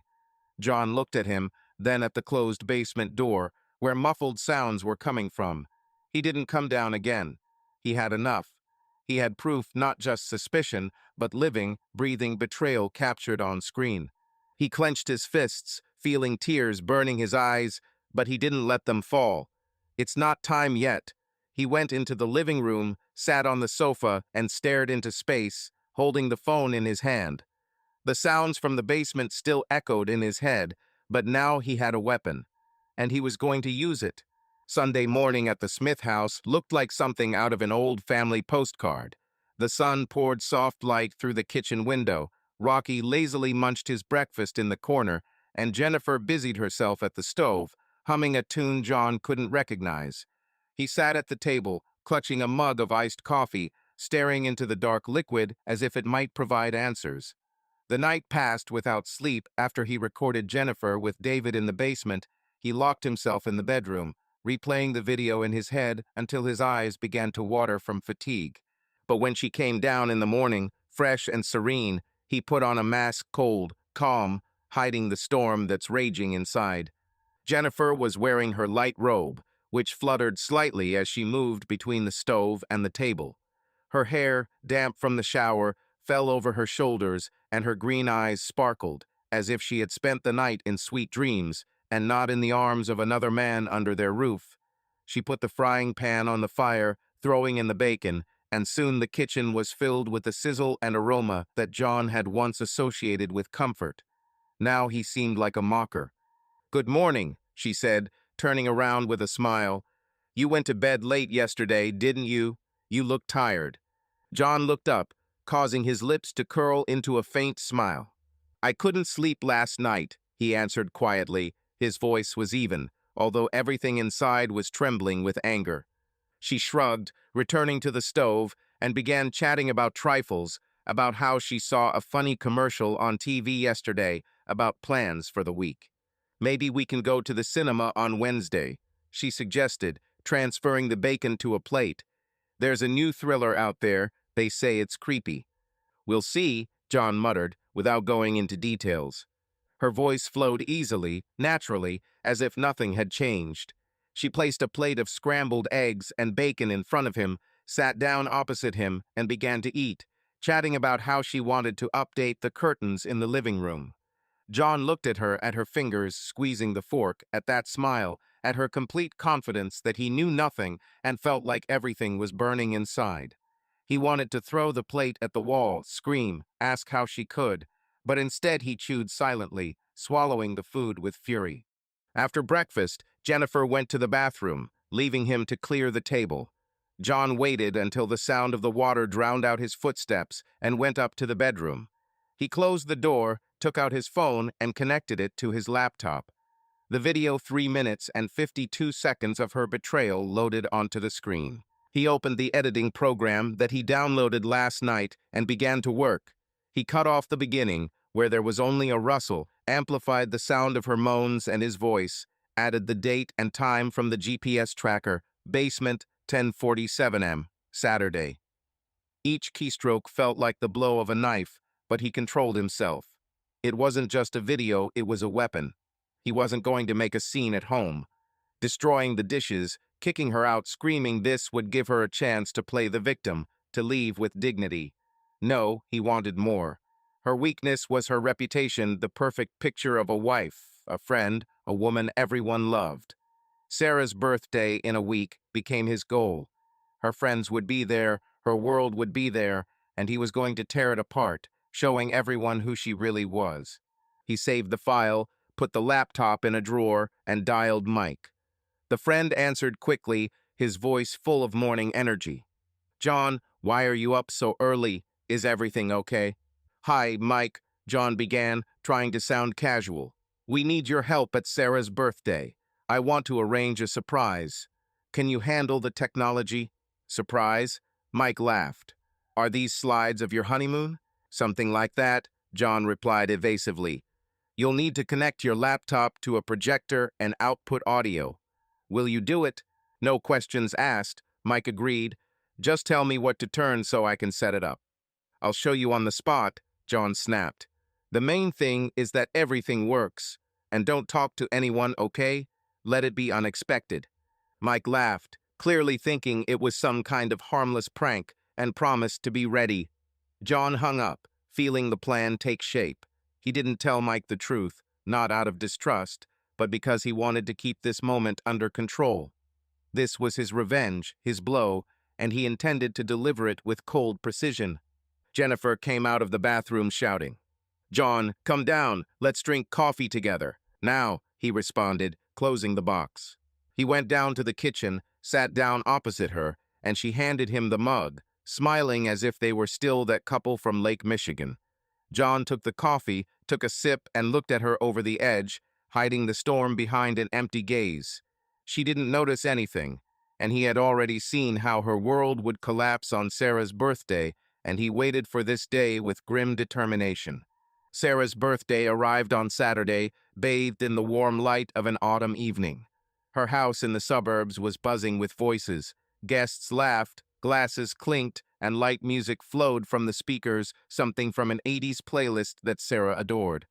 John stood at the entrance, holding Jennifer's waist as she took off her coat. She was wearing a red dress, tight-fitting, with a deep neckline, which she wore rarely, but always with confidence. He played the role of a loving husband.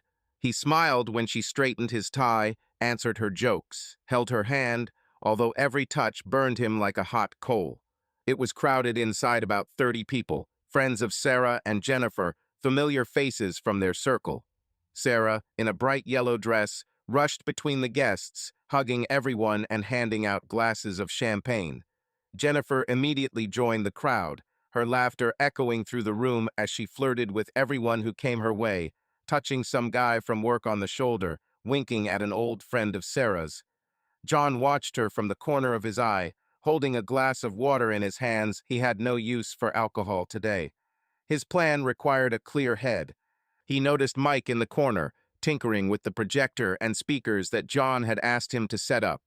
Mike caught his eye, gave him a thumbs up and grinned, clearly thinking it was some kind of harmless surprise. John nodded in response, feeling the laptop in the bag at his feet getting heavier. The video was ready, 3 minutes of pure truth that he was going to throw in all these people's faces. And then he saw him. David Brown walked into the living room with the same confident smile that John remembered from the barbecue white teeth, polished like a car salesman. He was wearing a dark jacket, casually unbuttoned, and a shirt that emphasized his trim figure. He held a glass of wine, looking around the room like a king returning to his domain. Jennifer immediately turned around, her face lighting up, and she walked towards him, swaying her hips slightly.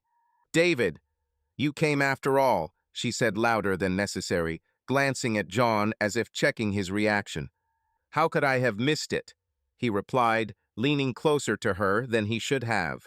"You invited it yourself."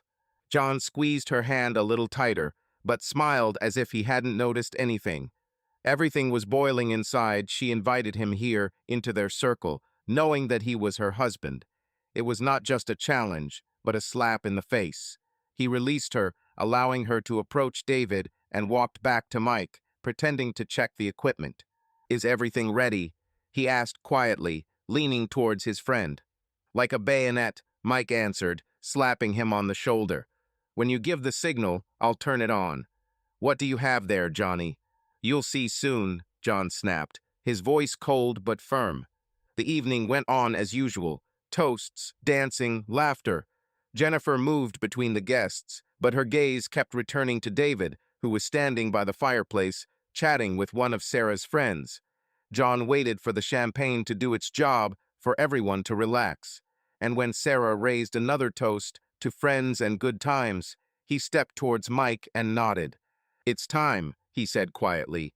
"Turn on the holiday video." Mike grinned, pressed a couple of buttons, and the lights in the room dimmed. The projector whirred, throwing a white square onto the wall above the fireplace. Guests turned to the screen, expecting something cute, maybe old photos or a humorous montage.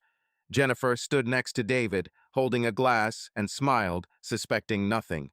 John stepped back into the shadows, crossing his arms, and watched the screen come to life. The first to go were shots from the basement, dim light, an old sofa, her red dress pulled up. Then the sound her moans, low and hoarse, mixed with his growls. Jennifer and David, naked, entwined in passion, moved in a rhythm that could not be confused with anything else. Their laughter, her whisper faster, deafened the hall, bursting out of the speakers with such force that the glass in someone's glass rattled. The room erupted into silence and then chaos. Sarah dropped her glass, it shattered on the floor with a sharp clink, champagne spilled across the parquet floor. Someone gasped, someone cursed, and Jennifer screamed, rushing to the screen. "Turn it off! John, what are you doing?" David turned pale, his confident smile giving way to panic. He rushed to the exit, but in his haste he tripped over a chair, falling to his knees with a loud thud. The guests froze, their eyes darting between the screen, Jennifer and John, who stood motionless like a statue with a cold glint in his eyes. The video kept going, her screams, his movements, their bodies, open to everyone. Mike, eyes wide, reached for the laptop, but John stopped him with a gesture. He wanted everyone to see, so that she could feel every glance, every whisper. It was her feast and her plague. Sarah's room was still buzzing with shock when the video ended. 3 minutes and 52 seconds of Jennifer and David's betrayal froze in silence, broken only by her hysterical scream. The screen went dark, but the images remained hanging in the air. Her naked body, his grin, their passion, smeared in front of everyone like dirt. The guests whispered, some looked away, others stared at her with their mouths open. David, still on the floor from his ridiculous fall, tried to get up, muttering something incomprehensible, but everyone was looking at Jennifer. She stood in the middle of the room. Her red dress now seemed ridiculous, and her face was distorted with tears and panic.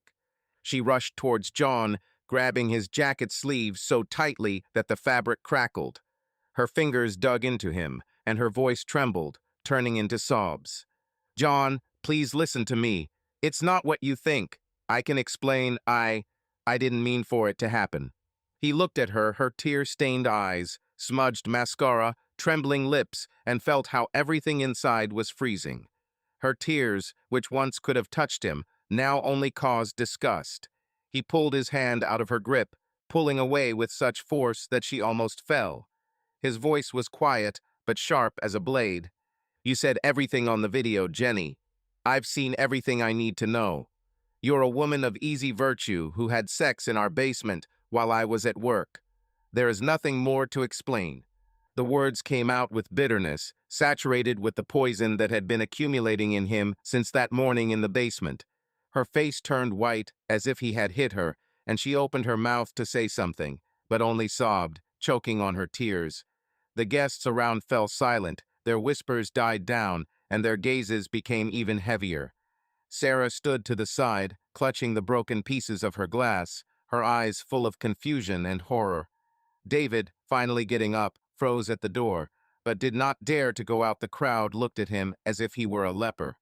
John turned his back to Jennifer, not looking at her anymore.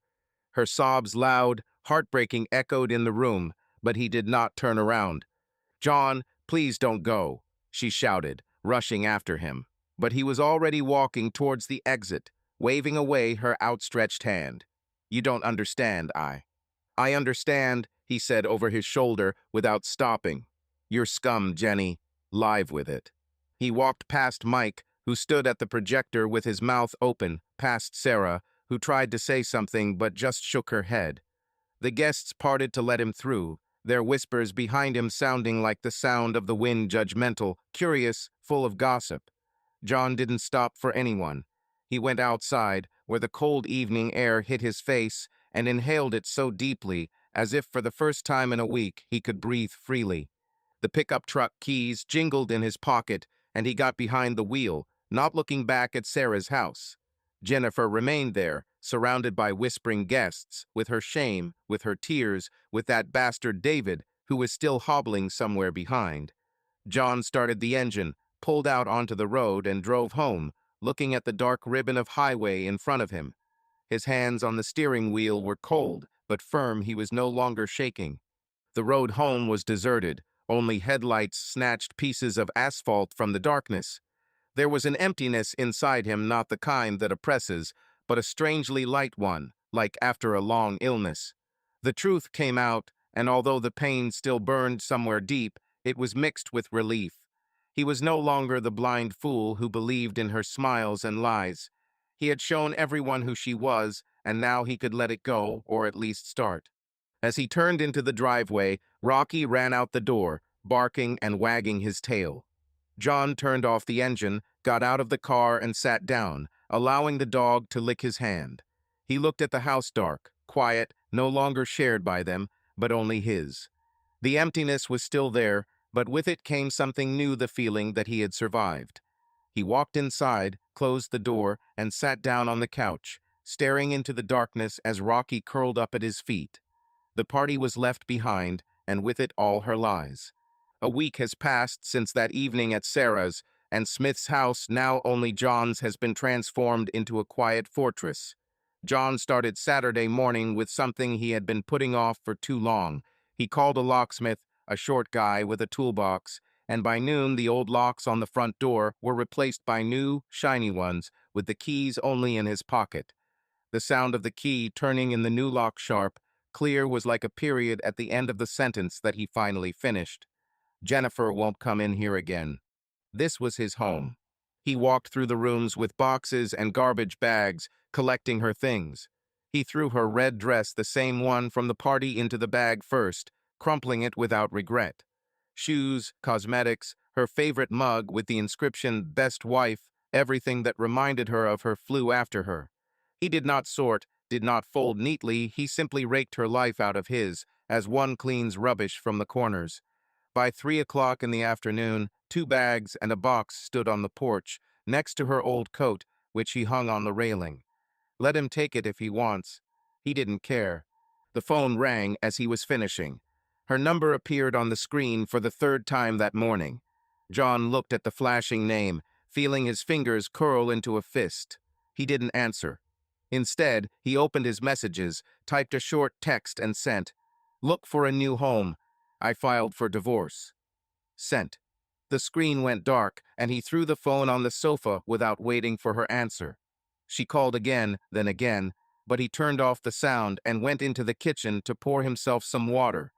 Her voice, her tears, her excuses, none of it mattered anymore. By evening, the sky turned warm colors, orange and pink mixed on the horizon, flooding the lawn with soft light. John walked outside with Rocky, who immediately ran towards the grass, chasing invisible shadows. He sat straight down on the ground, not caring about his old jeans, and leaned back on his hands. Rocky ran up, nuzzled his wet nose into his palm, and John scratched the dog behind the ear, looking at the sunset. The sky was clear, without a single cloud, and for the first time in a long time he felt his chest expand, as if he could breathe deeper than before.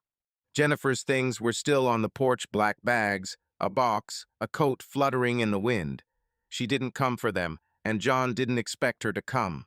Let them lie around until the neighbors' dogs took them away, or until the rain soaked her clothes into mush, he didn't care. He filed for divorce on Friday morning, leaving the papers with a lawyer, an old acquaintance from the bar, who promised to get everything done quickly. This was the final nail in the lid of her lie, and now she was locked out literally and figuratively. Rocky lay down next to him, resting his head on his knee, and John looked at him, feeling the warmth of his fur. The dog was the only one left, faithful, simple, asking no questions. The sunset slowly faded, leaving behind a dark blue stripe of the sky, and with it the weight that had been weighing on John for the past months went away. Revenge was accomplished not with fists, not with screams, but with a cold, precise blow, which he delivered in front of everyone. He showed her, showed them all, and now he could let go. He leaned back completely on the grass, looking at the sky, where the first stars began to appear. The emptiness that lived in him after the party gave way to something new, freedom. Not loud, not triumphant, but quiet, like this evening. He closed his eyes, feeling the wind move his hair, and for the first time in a long time he smiled weakly, but sincerely. Rocky sighed next to him, and John whispered, "We did it, old man. Now it's just us." He lay there until darkness covered the lawn, breathing easily for the first time in months. The revenge was over, and he could move on with his life.